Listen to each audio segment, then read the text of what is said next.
Salut à toi, bienvenue sur la chaîne Librimo, je m'appelle Alexandre et je suis investisseur et passionné d'immobilier. Aujourd'hui, je voudrais te parler d'un sujet à la fois simple et en même temps prise de tête, la rentabilité. Alors, à quoi sert la rentabilité? Comment est-ce qu'on la calcule? Est-ce que c'est vraiment un critère important dans dans le choix d'un investissement immobilier? Je te dis ça tout de suite. La rentabilité, c'est un pourcentage qui définit à quel point un bien va se rembourser rapidement. Par exemple, un bien qui coûte 100 000 euros et qui rapporte 10 000 euros de loyer annuel va se rembourser en 10 ans. Alors, comment est-ce que j'ai calculé ça? Je vais vous expliquer ça tout de suite. Vous prenez, voilà, donc je reprends mon exemple, vous avez un appartement qui vous a coûté 100 000 euros, tout compris. Frais de notaire, frais d'agence et travaux.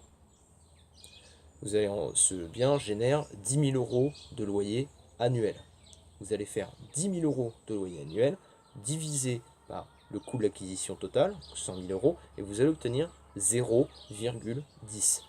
Vous les multipliez ensuite par 100 pour obtenir un pourcentage, et vous allez obtenir 10% de rentabilité brute.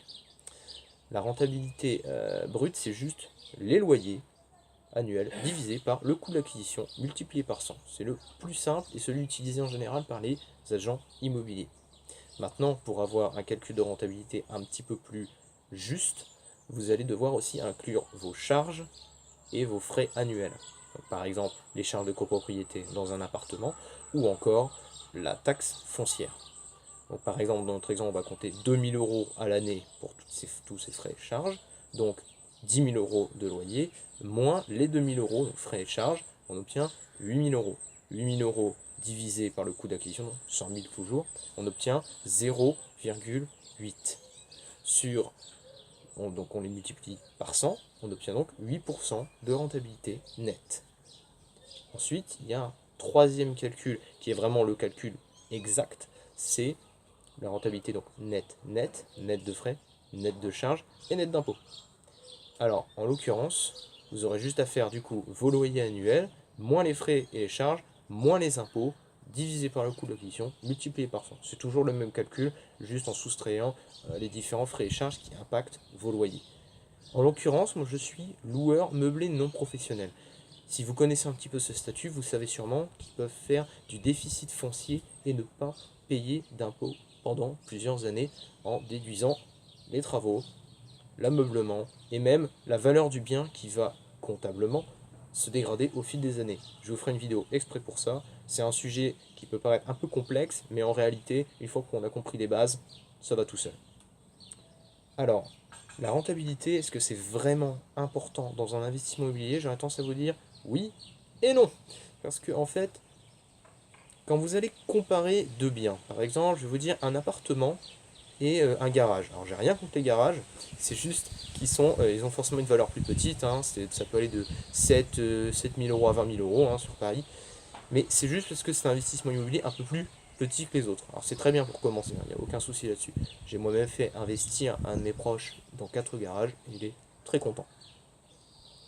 Par exemple, si vous comparez donc un appartement qui va coûter 180 000 euros et qui aura 9% de rentabilité, et un appartement qui vaudra 70 000 euros, déjà vous pouvez pas trop comparer les deux parce que voilà, il y en a un qui va coûter quand même plus de 2 fois moins cher que l'autre. Donc par exemple, on va repartir sur l'exemple du garage. Un garage qui aura 10% de rentabilité, bah, c'est pas du tout la même valeur immobilière qu'un appartement qui aura 9% de rentabilité. Ce que je veux dire par là, c'est qu'il vaut mieux avoir un appartement à 9% de rentabilité brute plutôt qu'avoir un garage à 10% de rentabilité. Donc c'est là où je dis que la rentabilité est quand même importante, faut pas la négliger, parce que si vous avez un taux de rentabilité trop faible, en général, le bien ne s'auto-finance pas, et donc vous coûte de l'argent tous les mois. Mais voilà, à comparaison, à 1 ou 2% près, il vaut mieux investir voilà, une grosse somme d'argent avec un pourcentage un peu plus faible, mais au moins avoir une vraie valeur immobilière beaucoup plus imposante. Voilà, bah, écoutez, j'espère avoir répondu à vos questions, à vos interrogations sur le sujet. Et puis voilà, n'hésite pas surtout à faire un petit pouce bleu pour m'encourager si la vidéo t'a plu, à partager cette vidéo, ça pourrait peut-être intéresser d'autres investisseurs. Et voilà, je vais continuer à faire quelques autres vidéos sur différents sujets. Si tu as des questions, n'hésite pas à les laisser dans la partie commentaires, et me dire aussi si tu as des idées de sujets ou des questions que tu te poses sur un sujet. Je me ferai un plaisir d'y répondre et de faire même une vidéo dessus. Voilà. Donc je te souhaite une belle journée, à très bientôt sur la chaîne. Ciao!